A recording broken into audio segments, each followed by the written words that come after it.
Why is Moni Amavasya called Moni Amavasya? So remember, back to the story. It's a long story. Many other points are coming up in the story, but it's okay because it's good to learn other things. So all the Brita Munis and Rishis, Sarva Jagat Brita Muni Rishis, and then the Yovan Guru Yogi Shiva Sangha.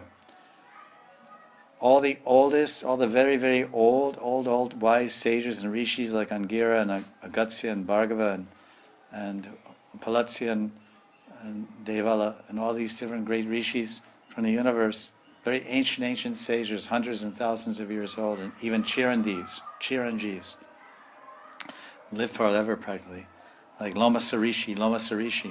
There's one great rishi called Lomasa Rishi. When he lives as long as when one of his hairs falls off his body, that he lives that long, and that one hair falls off his body every day of Brahma. So he lives for millions and millions of years. Loma means the hair, Roma, like Roma heart. So Loma Sarishi. So all these ancient sages were there, and Shiva was a young boy, very young boy. And they said, let's go ask Shiva some questions. They all went with different spiritual questions to ask Lord Shiva. He was just a young boy, about 9 or 10 years old. He was meditating, totally in Maun. And the day they went to see him was Amavasya. So they all assembled around him, and they saw that he was totally in Samadhi. He wasn't speaking anything.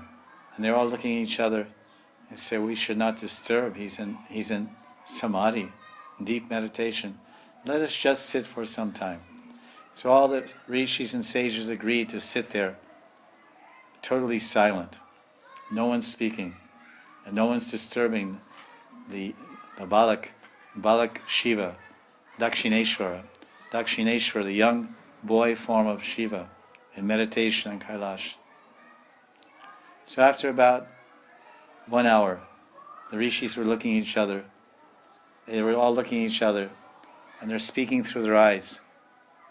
Did you get your questions answered?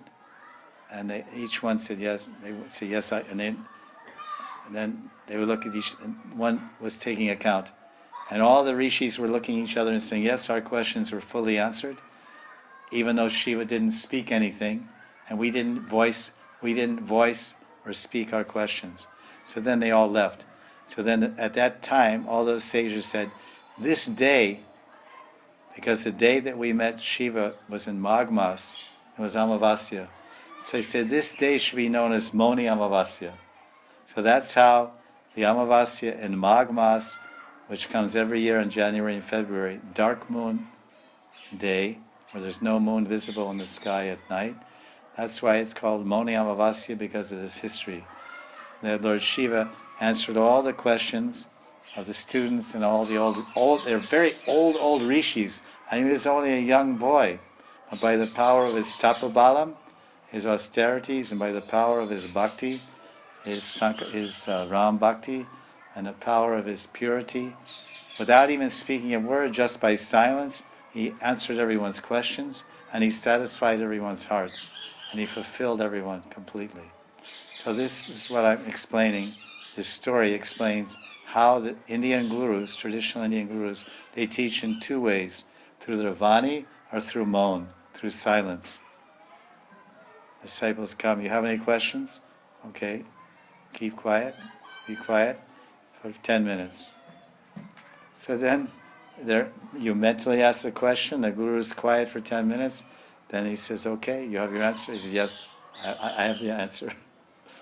This is a very, very wonderful way to experience the transcendental position and power of Sri Guru.